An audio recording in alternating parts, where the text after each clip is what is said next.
Welcome to the LAN Party Lawyers Podcast, the podcast that features two lawyers tackling issues at the intersection of video games, law, and business. My name is Steve Blickensderfer, and with me is my co-host Nick Brown. Hello. And through debate, discussion, and interviews, our episodes explore issues facing everyone in the fast-developing video game industry. Connect with us on our social media, including Instagram, or on our webpage, landpartylawyers.com. Nick, on today's episode, we'll be talking about esports, specifically the legal and practical implications of investing in esports, but you already knew that. We've invited our colleague, Adam Smith, to join us and discuss some of these issues. He is a venture investor, advisor, and a former in-house lawyer with considerable expertise in the tech space, with investing, with startups, and primarily based out of our Miami office here. During our interview, we're going to be going over a couple of scenarios. We thought it best to illustrate some of the points we'll be talking about, to go through some case studies. So we'll be going through that with Adam. But first, Nick, let's get started. What do we mean when we're talking about esports? What is esports? Well, esports means different things to different people, but right now it essentially means it's competitive gaming at a professional level. Usually it involves tournaments that are either public or private, and they have a specific goal, like narrowing the pool of competitors down, either in teams or individual competitors, down to produce a final champion. There are some games that really are more conducive to esports than others because they have they're very well made. They have very few bugs and glitches, and they're very predictable in terms of how the mechanics work. And certain games have really taken off in the esports scene. Some really popular genres for esports are MOBAs, which is short for Mobile Online Battle Arena, and that's your League of Legends and your Dotas and your your Heroes of the Storm. There's also a bunch of esports that take place with competitive shooters, first-person shooters like Counter-Strike Global Offensive.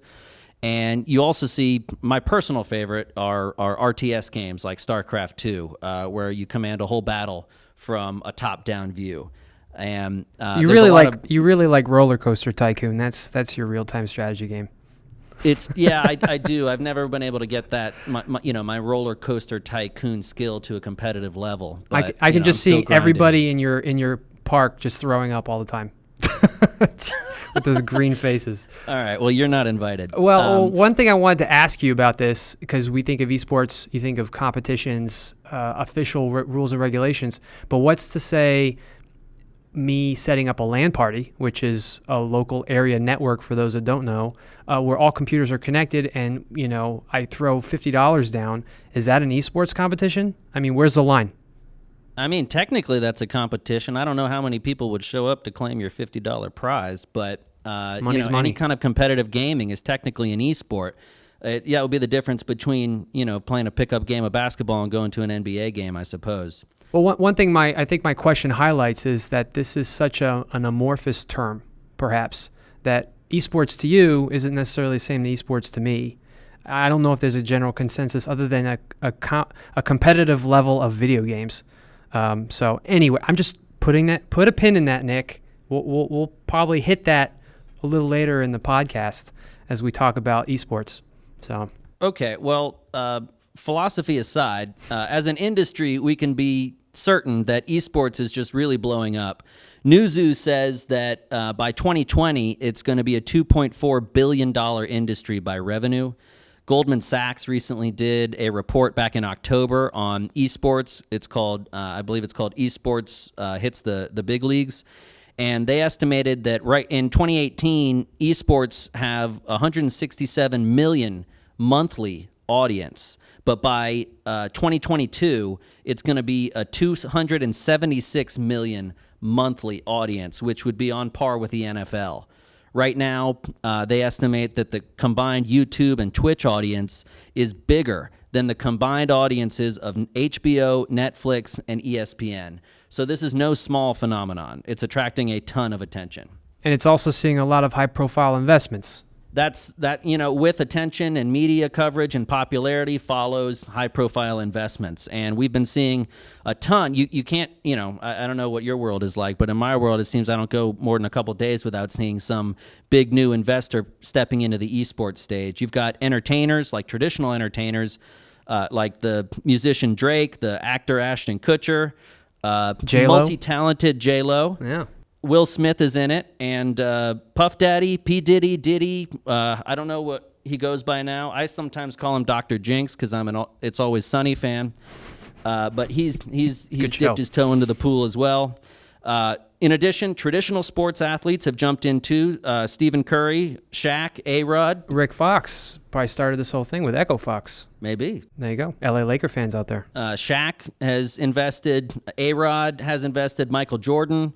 And also other traditional sports folks that aren't athletes themselves, like Mark Cuban and Jerry Jones, have gotten into it. So there's a whole bunch of high-profile investments being made into esports right now, and we think it's only going to take off even further. And there have even been companies that have entered made public offerings, and you can buy stocks in these companies. One such company, actually the first such esports company, is Super League Gaming, which had a $25 million IPO earlier this year.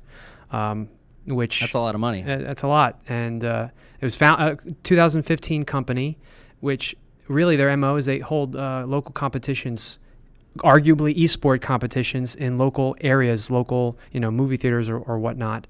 And it's definitely esports competitions. Yeah, so they work with individuals to grow the competition of video games and esports, and they work with brands to come in to sponsor these events. Like Logitech, I think, is one of their current sponsors, and that brand gets an exposure to all these players, and maybe they use the brands. I don't know, but interesting model.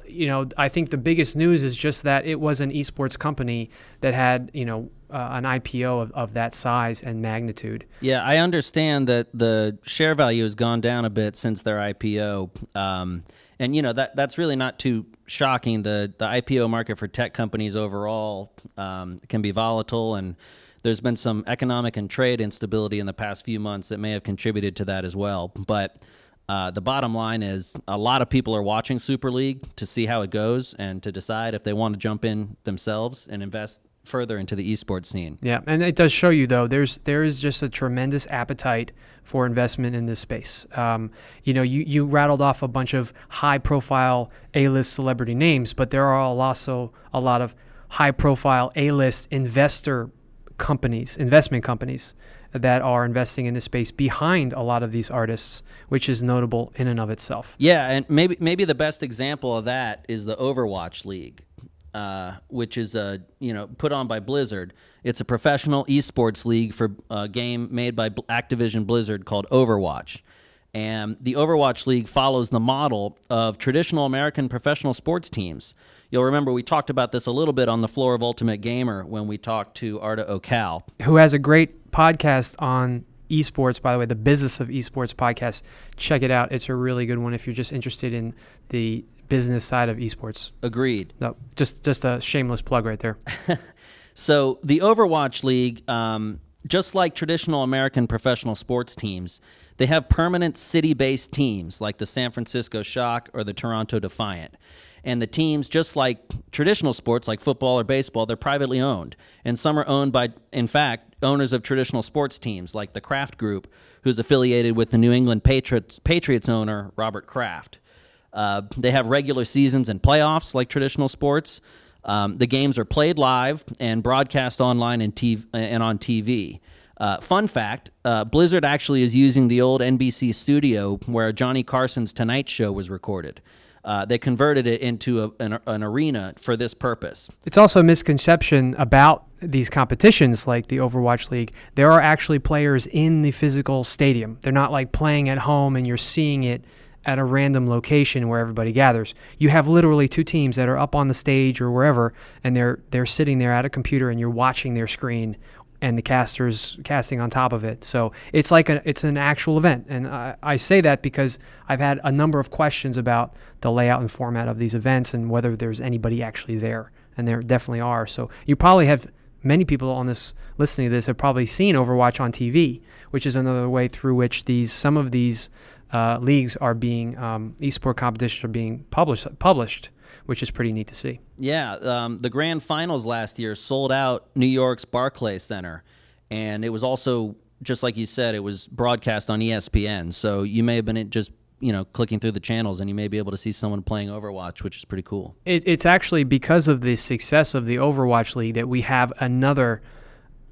esport competition. Another example of how this works is the NBA's partnership with Take-Two, large game publisher, to form the basketball esports league, the NBA 2K League. Right. And so this is a different, instead of just everything being tied to Blizzard's IP, in this instance you have a traditional sports-based team like the Knicks, gaming, or Cavs with their Cavs Legion GC, putting out there are these teams, and they draft these players, which is pretty neat. Just like you draft a basketball player, you could trade players across teams. So this began actually just last year, 2018, with 17 franchises represented, and now they're in their second season, and the goal is to have all the franchises represented.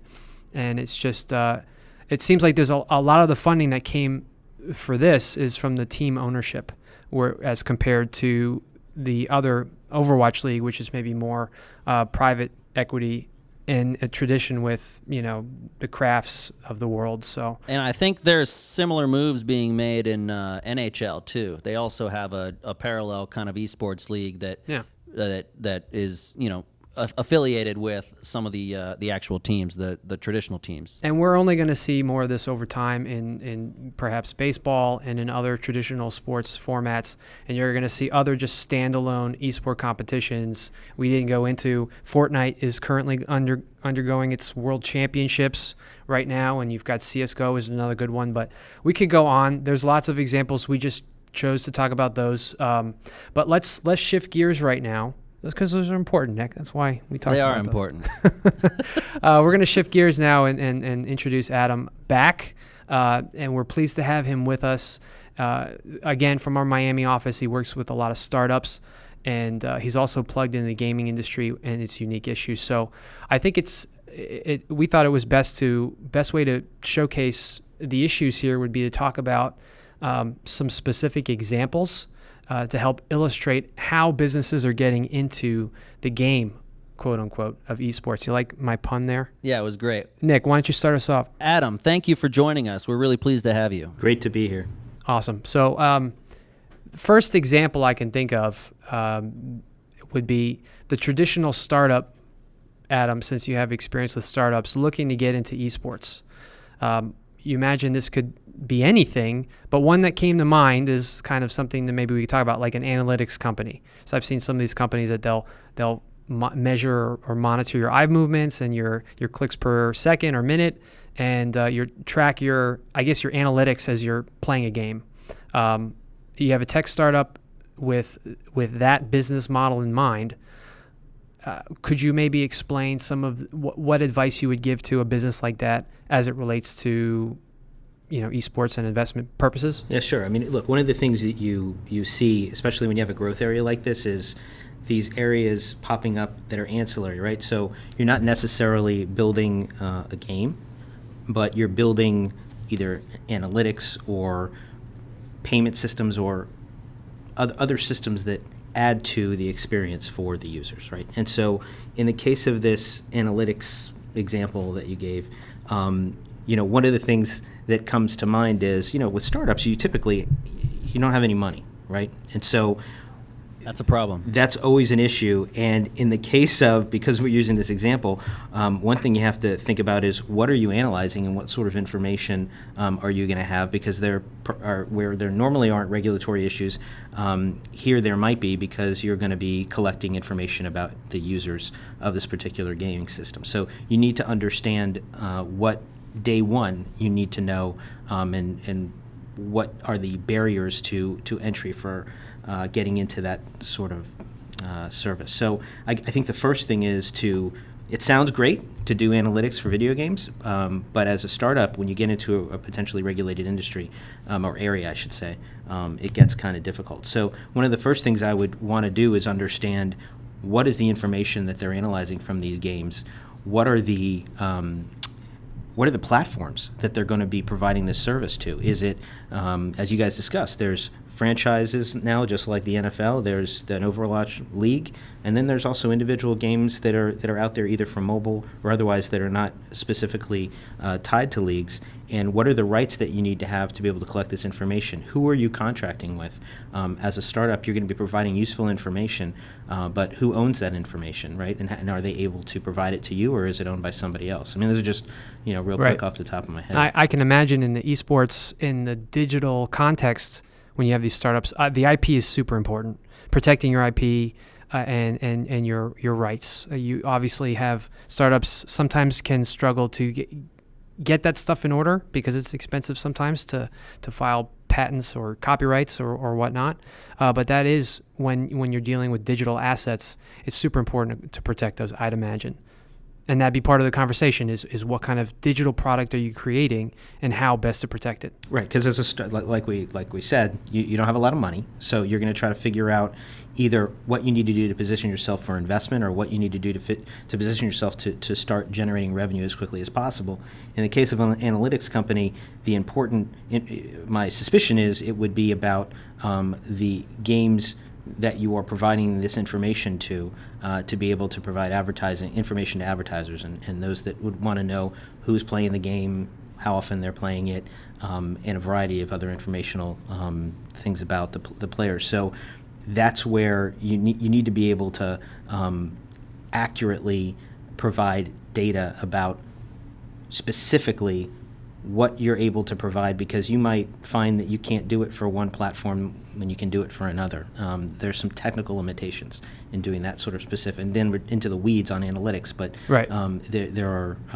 What about the idea that there's just so much buzz around something, right? And in this case, esports, if this particular business owner went into a room and pitched, I've got an esports analytics company, and all the people in the room just had to hear that, and they're super excited to invest. I guess, are there concerns about with buzz and excitement and a lot of money, there should be some caution and maybe, I guess I'm trying to flesh out what are some of the legal or practical implications of being in such a hot space and you've got a startup, you've got a great idea about the influx of money, which could be easy to get, easier than perhaps in another context. Does that create any concerns? I would say it used to, but it's less so now, because we just discussed we have these top-tier investors making investments in the space. So there's going to be less concern about whether or not this information, for example, these analytics that you're providing is going to be useful. So you there's this initial hurdle of, I spent a lot of time with the blockchain and cryptocurrency team here, and so that's a nascent area, right? And so there's still skepticism. With gaming, there may be skepticism still, maybe more in the United States than in Asia about, are tens of thousands of people going to be watching games? We know that they are, but other than the Overwatch League on TV, maybe you don't get a lot of just general population exposure to these things.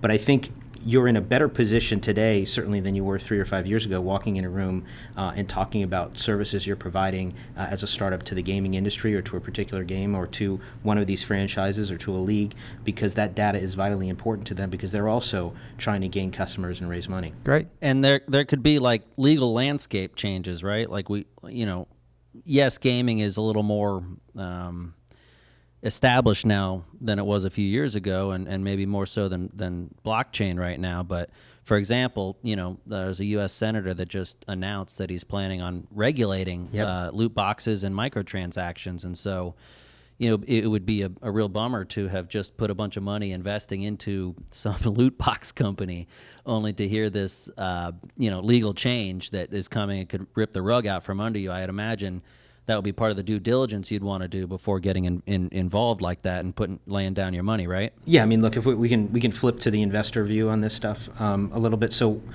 certainly there are I can think of two things that are just different about games, and that is kids play them. So you have people under 12 and you have people under 18 playing these games and providing personal information, communicating, and in some cases either receiving prizes or earning prizes and making payments on the system. And so that implicates a number of different regulatory areas, right? Because you're trying to protect children, you're trying to regulate payments, you're trying to manage information that you're collecting. So all of those things need to be understood. Certainly from an investor perspective, you would need to know what this particular game, maybe it's a game, I'll switch to being an investor in perhaps a game that's being developed, what they're doing to control the information and protect it. If it's looking at a team or a league, there's a whole host of other issues that haven't even been addressed yet, but it's... So let's switch gears there, because that's the next example that I was going to try to help us focus on, which is investing in the esports team and in the esports infrastructure that surrounds the team.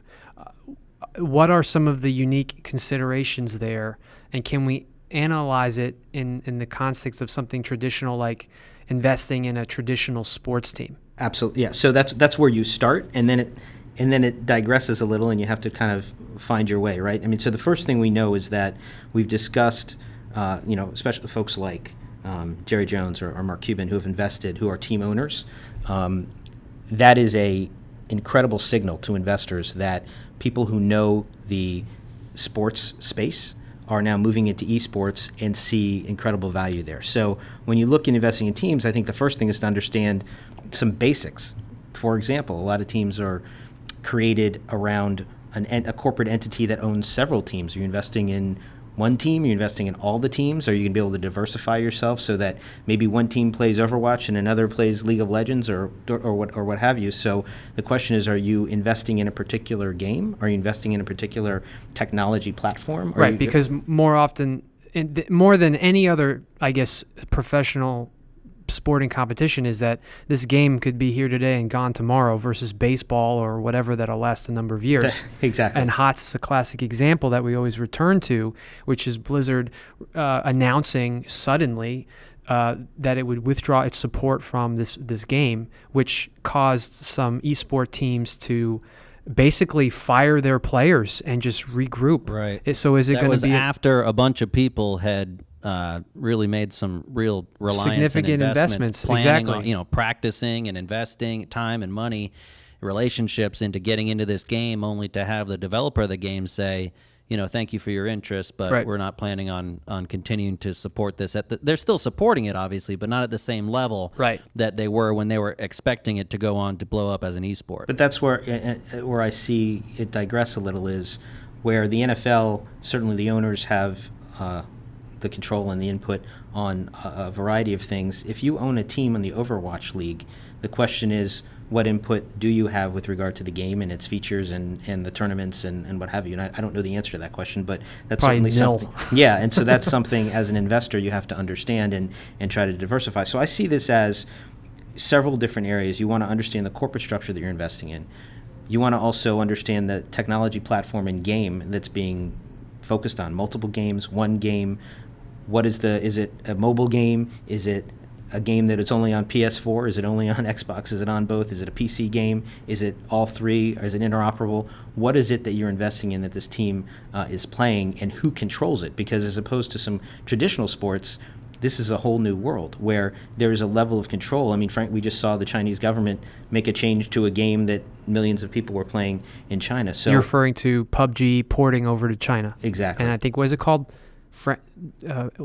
Game of Friends or Peace or something game, like yeah. that. Got a They really changed weird name. the name. So, but I mean, I use that as an example. But Blizzard could do the same thing. It's Right. their game. So you're right, because I think I remember hearing the other day that Tencent, their value, because that's the company behind that was bringing PUBG into China, or it might be something else. I don't know. But there was a company that was their valuations was directly affected by a large market's holding up their rights to push a game through to the consuming public in that area, right. being China. And there's others actually just recently banned Fortnite. I think we might talk about government regulation of games in another episode in the future, but it's definitely something I'm hearing you say that if you're seeking to invest or you're a business in this space, it needs to be part of the due diligence that goes into whether or not something's viable. Right. So you got the corporate structure, you got the sort of the platform and the team, and then the talent, which initially starts off like,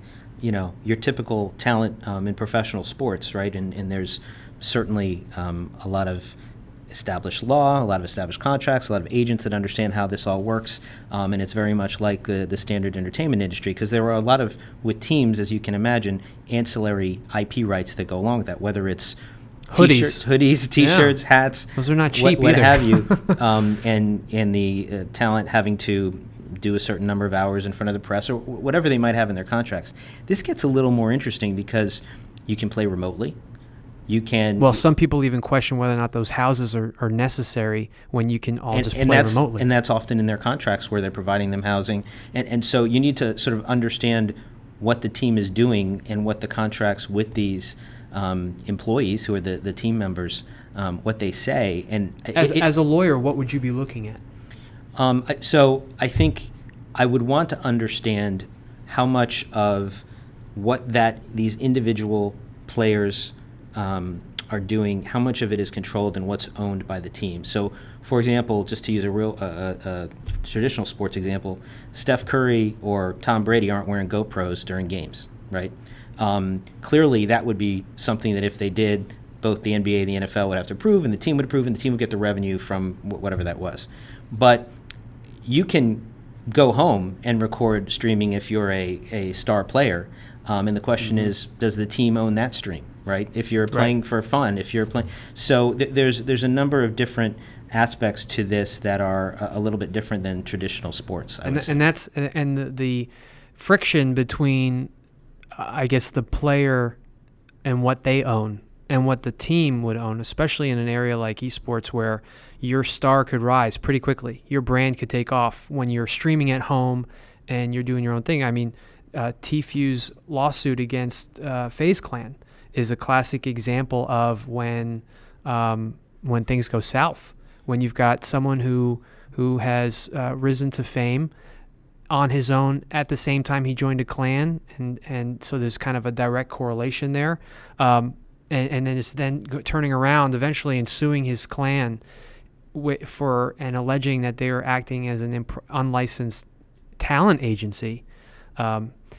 It just shows you that the types of problems that if you're not preparing for them and purposefully building these thoughts into your equation when you're developing the contracts, you have to. Streaming revenue, prize money, revenue created on Twitch, all of these things. And then what are the benchmarks? What are the performance characteristics? How many touchdowns does someone have to score? We all know that.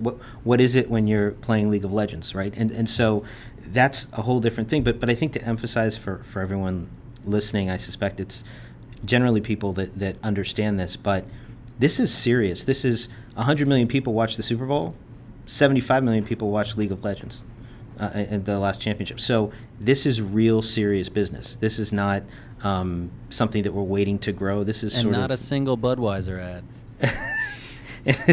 Yeah, and so it's just gonna. And the NFL has been around for a while.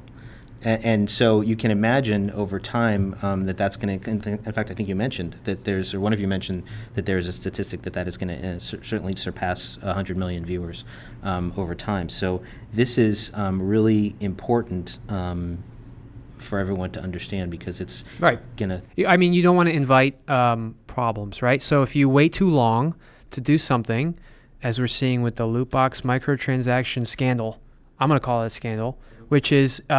Government might step in and do something about it. So if you're not doing something to, I guess, if you're introducing, I guess, really oppressive terms within your organization, in this industry, or what have you, I don't know. If it just smells bad, people might take a look, take stock, especially now that it's just so much money on the line. Investors will be looking at this FaZe Clan lawsuit, I'm sure. People who are looking to invest, they're going to be saying, okay, well, how does that situation compare with what you're asking me to invest in? Because then I don't want to invest in the other thing, perhaps. I don't know. The other thing that's unique, I think, to this space, and I don't know if it's a legal issue or not, is that while we have international leagues, right? We have certainly North America, we have baseball and basketball and hockey. This is a global phenomenon. This is people playing on teams, challenging each other on a global basis, like the Olympics. So whether or not those multiple jurisdictions come into play here and affect what you, even as an investor, what you're able to do with a team you invest in is also another interesting area that obviously we need to learn about more over time. But right. It's going to continue in a way that I think for traditional sports, there's a little bit of kind of, football is a U.S. sport. Soccer is right. more in Europe and South America, although we play it here. There's less of that, I think, in this space, and that's why it's growing so fast. Totally. The next example I just wanted to switch gears to is an investment in game development. So you've got indie small-time game developers, and you've got the giant big box game developers. And so I wanted to think about, or wanted to talk to you about some of the pain points or pressures or thoughts that an investor would have to consider from a legal standpoint in investing in a game company. So what would some of those considerations be? So generally, they wouldn't be much different than standard software development. Where it goes off and becomes a little more interesting is you need to understand when you're developing a game, where are your users going to play that game? And what is your ability to develop on that platform? And what IP rights do you need to have? What access rights do you need to have, whether it's from Microsoft or from Sony or from Apple? What is it that you need to make that game a reality? And what are you going to need to do? What sort of revenue sharing are you going to be doing through the Apple Store? Developing games is just like developing any other software at the beginning. And then it gets complicated quickly, but there are basic things like you might have developers across multiple jurisdictions who are subject to different laws, who are sending encrypted... Sometimes irreconcilable laws. Correct. Who are sending encrypted packages back and forth, which can implicate certain U.S. laws because they're developing software and they're sending information back and forth in a way that might create issues from a regulatory perspective. There's the standard things you have as far as remote workers, right? And that's often what you see, although in gaming you typically have the teams closer together. But I think as an investor, looking at investing in someone who says, hey, I'm going to... And most, just in my experience, it's typically developers of mobile games, right? That you see. It is more about how they think, what is their revenue model, right? And how are they going to project that revenue model into Apple, Android, and how is it going to work? Is it going to be free? Is it going to be, are there going to be loot boxes? Are you going to have well, to I pay could think about, also the new California privacy statute is affecting how, and the European GDPR is affecting how data is being processed. So what used to be free and make money before, may not work if it's based on a model that monetizes personal data, as the law understands that term to mean. So that would be something else to consider in the equation. Well, certainly, and that's why I mentioned mobile games, because mobile games typically are often driven by advertising revenue, which means you could be sharing information with those advertisers. You could have children using those mobile games, and so that opens up an issue as an investor you need to thoroughly analyze. And with respect to the monetization model, this raises an issue that we could probably do an entire episode about, which is the change from making one complete game that fits in a box and shooting it out in the world versus the new games as a service model that we're seeing really taking over, where people are now expecting almost games to ship in a unfinished, nearly finished state, and then expecting them to support that game over the next 1, 2, 3, 4 years. Right. You buy season passes. Right. Yeah, you buy season passes. You get all sorts of additional content that really changes the model that we're used to seeing. It used to be they would sell you a cartridge, and the developer got all the money they're ever going to get from you from that cartridge, unless you break it and have to buy a new one. But now, they a lot of games ship with a certain purchase price with the full expectation that you're going to be spending money either on microtransactions in the game, loot boxes, for example, or additional content drips. And they also expect the game to be supported. And so if your business model is based on, or you're investing and you're expecting them to ship a product and be done with it, you're going to be pretty disappointed to find out that no, they ship the product and then they have to keep supporting it, monthly patches, whatever, with new content going forward. There is a delicate balance there as well. As I think it was Battlefront 2 where they, and I might be mistaken, you tell me if I'm right or wrong, but they think you're right. Yeah, they created a situation where you had to play several hundred hours to get to main characters that you assumed you would have day one, and it created such a backlash. I think the most downvotes ever on Reddit that they ended up changing it. So title holder. As an investor, you need to look at what those plans are, and look, initially a game is like a movie production, right? You've got talent, you've got people writing a story. Depending on the type of game it is, you're worried about IP rights. You're worried about who's going to distribute your game. There's a whole host of things to worry about. And then in addition, you add, in addition to distribution, it's on what platform and how are you upgrading the technology. You don't just when you're done with the movie, you're done with the movie. You're almost never done with the game, right? So there's considerable revenue that can continue to come in, but also work that's required. Yeah, and we didn't even... On the issue of what platform, you got to think about what generation, right? Because now they're rolling over, there's a new PlayStation every 5 or 6 years now, and it would be a shame to spend a bunch of money and time building a game only to have it ready to ship right as the new generation's coming out and makes your game probably obsolete or whichever one you invested in. Yeah, no, I know that they definitely... That's something to consider for sure, how it's going to be played, what platform, what device, and also I was going to mention who's the audience, what's the target, and if you're going to be targeting kids, that invites a whole nother ball of wax with COPA, the Children's Online Privacy Protection Act. Sorry, I almost butchered that, where it requires consent and depending on who you're targeting and what age group, and so there's a lot there. And also maintaining a reasonable security practice, which all companies these days should be doing. But it does.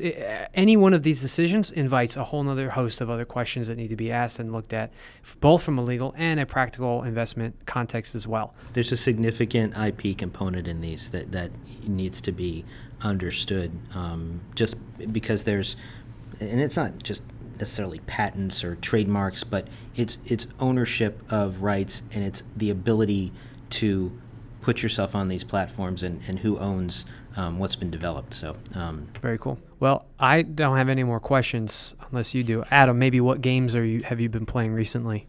I can't confess here to playing any games, Steve. All right, there we go. No games from Adam. He pleads the fifth. Nick, do you have any more questions? It sounds like he's playing Fortnite to me. Yeah, probably. I think so. Apex Legends. He looks like an Apex kind of guy. So the takeaway here is you really got to think it through and know what you're getting into. We know that the industry is blowing up and it's only going to get bigger as it goes, and that only invites more investment, but it also invites more complexity, more possible PR issues, more possible legal issues. And so it's more important now than ever to really think about, what niche to get into and how specifically you're looking to get into this, because, like we said, the decision points just multiply, as particularly as more time goes on. Wise words, Nick Brown. It's first time for everything. All right, everybody, that's today's episode. Thanks so much for listening, and a special thanks to Adam Smith for joining us today. Yes, thanks, Adam. Thanks, guys. Good to be here. Until next time, game on. Game on.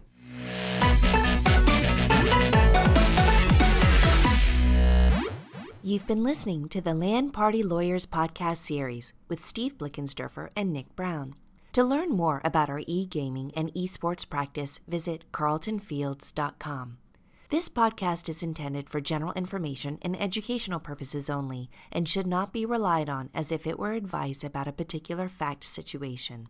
The distribution of this podcast is not intended to create, and receipt of it does not constitute an attorney-client relationship with Carlton Fields. Thanks for listening.